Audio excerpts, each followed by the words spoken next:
Yes, look it up. James Brown was the first one of the first men to have his own, first black man to have his own helicopter.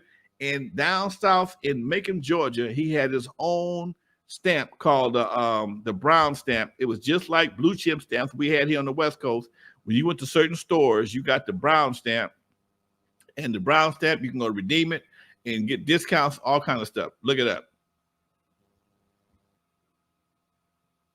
Yep, that's crazy. Yep. Damn.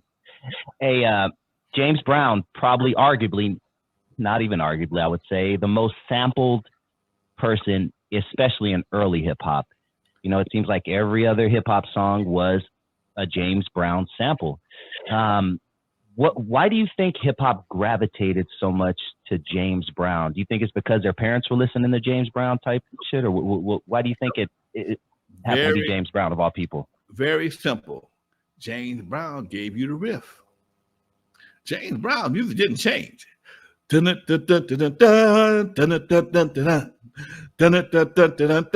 got something to flow over. James Brown would give you 5 minutes of the same damn shit with some oohs and ahs and some crackling bread, short ribs. And you know, he would give you them grooves, and that was his thing. He gave you the groove. He would give you a riff. They call it a riff in the music. He would give you a riff, a funky beat, them horns, and when the samplers came around, all they had to do was change the arrangement. You know, one of my favorite songs by James Brown, dun dun dun dun dun dun dun dun dun dun dun dun dun dun dun dun dun dun. All you need is a good, clean 4 bars. That's loopable. That's it. That's all you need. And he would do that. And all he would do maybe in some songs, hey, whoo, all right now. Okay, dun dun dun dun dun dun dun dun dun. Anybody with any kind of sampling skills, grab that shit, loop it 4 or 5 times, put a horn on top of it, stack something else on top of it. You got a hit record.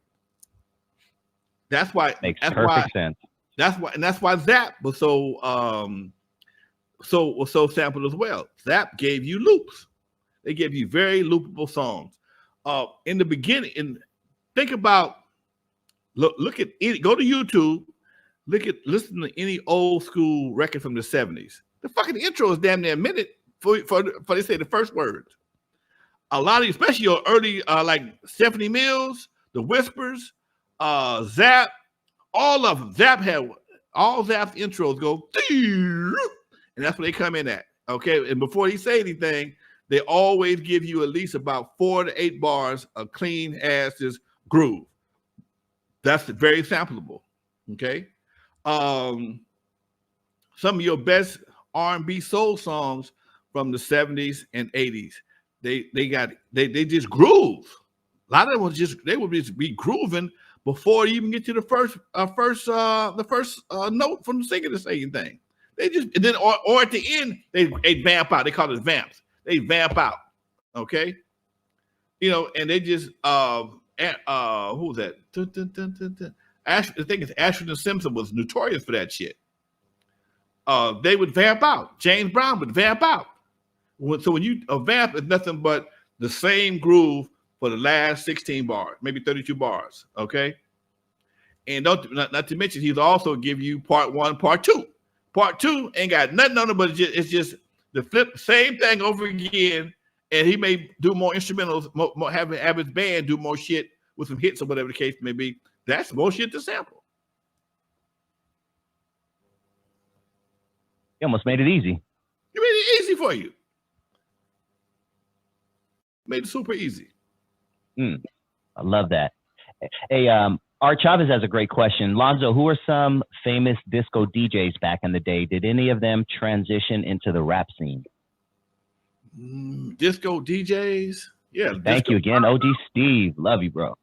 Let's love OG Steve. Yeah, Disco Lonzo. That's about one I think of. Frankie Crocker was a hot cat back then. He was about out of New York. He ended up dying.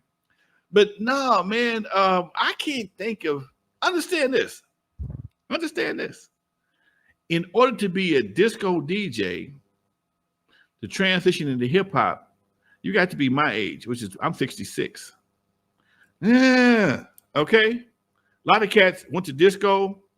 They went back to the corporate world.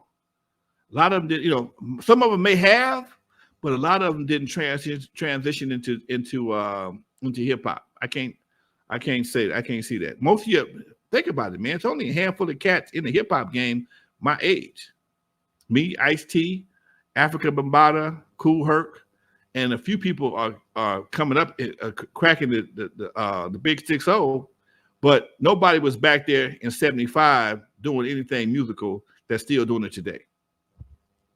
Most of them are not doing that. Okay, most of them have transitioned into something else.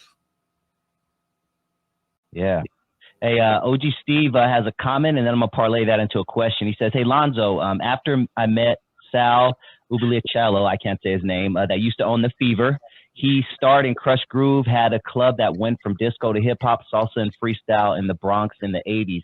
I want to parlay that into a question, Lonzo. It's 1984, I believe. Crush Groove came out. It's one of my favorite movies to this day. I've seen it over 100 times. It's 1984. You're watching from your own eyes what's going on the West Coast with the hip hop scene, and out comes this movie that took over, and it's focusing on East Coast hip hop. What were your thoughts in 1984 watching Crush Groove? Bullshit. I didn't too much care for it because '84, the Eve, Doodles, all that shit was cracking here on the West Coast for me, and we had a whole other narrative, man. It didn't register for me. Hopping on cars and stuff like they was no. The club, us dancing, no. It was, and I keep telling, me and Dre had the same debate sometime. The West Coast story is totally different from the East Coast story. Totally different. And it may never be told correctly. I'm doing my best to tell it as best I can in my various documentaries. But it's almost like if anybody talking about Dre or Cube or Snoop, they don't want to hear it. Eve After Dark was rocking before Crush Groove, if I'm mistaken. And the transitions we did, all the things we did, it was a whole different mindset, Doc. And some of it we borrowed from New York, but then we add our own flavor to it. It's like, it's like chicken, shit. The Colonel got his recipe, Goldenberg got their recipe, Louisiana got their recipe, so Popeyes got his. It's all chicken, but you can tell it's all different.